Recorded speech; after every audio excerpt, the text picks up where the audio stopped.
Bonjour à tous, heureux de vous retrouver pour votre quartier flash du jour ce mercredi, direction l'hippodrome de Meillet-du-Maine où on va assister à la 10e étape du GNT. On évoluera sur 2875 mètres, deux rendements de distance, 25 et 50 mètres sur une piste où on a du mal justement à rendre les mètres. Toutefois au papier on a des bases qui semblent très solides et quelques outsiders assez séduisants qui devraient nous permettre de passer à la caisse.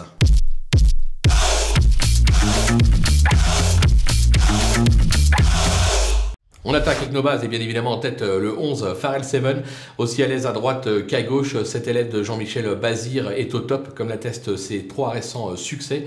Une nouvelle fois pieds nus, il vise tout simplement l'excellence, donc la victoire. Attention au 6 Faridi Gomenué, il est pratiquement irréprochable cette année, il affiche de surcroît 100% de réussite sur cette piste.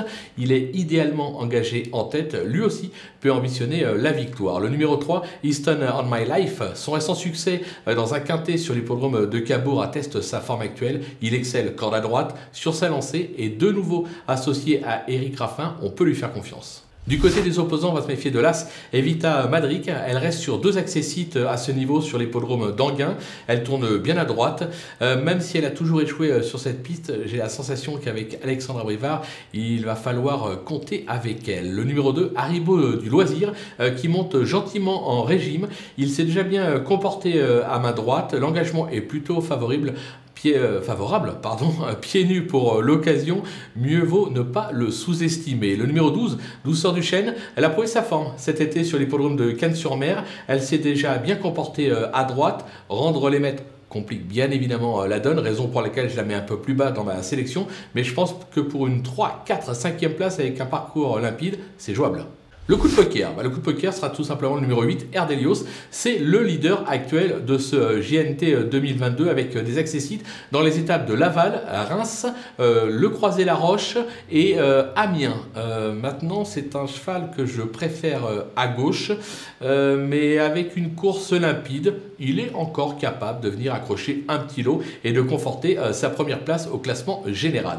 Les outsiders avec le 5 Guide-moi Forgan qui a été requalifié début août sur l'hippodrome de Caen. Il n'a pas été ridicule dans un quintet à la mi-août sur l'hippodrome de Cabourg. Alors maintenant, c'est la fameuse seconde course. On dit toujours qu'elle est moins bonne que la première. Mais bon, le cheval était quand même pas mal, il part en tête, je me dis que voilà, il a tout à fait le droit de venir accrocher une 5e place et de pimenter les rapports, tout comme le numéro 4, D de Bellway, 4e de l'étape de Reims en avril dernier, et depuis, il a aligné pas moins de 7 échecs. Maintenant, il est bien engagé en tête, il est capable de se réveiller à un moment ou à un autre, raison pour laquelle je m'interdis de l'interdire. Le numéro 13, Django du Bocage, 2e de l'étape d'Amiens et 4e à Châteaubriand, ce qui le classe actuellement 3e de ce GNT. Il a franchement déçu lors de ses 3 dernières sorties.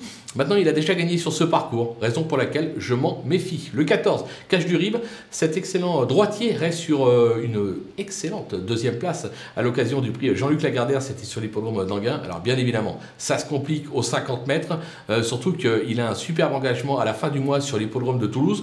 Mais maintenant, je me dis pourquoi pas 5e, c'est déjà arrivé dans le GNT, donc je m'en méfie. Et on conclut avec le 9, Héros de Fleurs, qui tourne plutôt bien à droite, mais force est de constater qu'il semble actuellement loin de son meilleur niveau. Moi, je le préfère au trop monté. Maintenant, son entourage dit que le cheval est très bien à l'entraînement le matin, raison pour laquelle, sur ce qu'il a fait de mieux, pourquoi pas une 5e place, là aussi, c'est jouable. Les délaissés, avec le numéro 7, Filton, qui vient de surprendre en remportant de toute une classe un groupe 2 sous la selle sur l'hippodrome de Vincennes. De retour à l'attelé et ferré, il court juste pour faire de l'entretien, raison pour laquelle je l'élimine. Le numéro 10, Dreamer de Chenu, cet ancien Baudouin vient de rejoindre l'entraînement de son propriétaire Pierre Pellereau. Il a franchement déçu ces derniers temps. Moi, je demande à voir. Il faut d'abord qu'il me rassure, mais je vais l'écarter. Le numéro 15, Ce Bello Romain, il reste sur une victoire dans le Kimi Grand Prix à Couvola. Il s'est déjà placé sur ce parcours derrière un certain Clean Game. Bon, c'était en 2019. Là, il est ferré aux 50 mètres. C'est compliqué. On va attendre. Et enfin, le 16, Étoile de Bruyère. Une jument de classe sous la selle. On la connaît parfaitement. Qui court ici simplement pour peaufiner sa forme, surtout aux 50 mètres. Elle prépare le futur meeting d'hiver de Vincennes. Là aussi, on peut simplement la regarder courir. Voilà, on a fait le tour de cette superbe étape du GNT. On va se quitter avec, bien évidemment, ma sélection et mes conseils de de jeu. N'oubliez pas de profiter du petit code promo qui s'affiche en bas de l'écran FlashTurf pour pourquoi pas ouvrir un compte sur theturf.fr et bénéficier jusqu'à 250 € de bienvenue. C'est plutôt pas mal.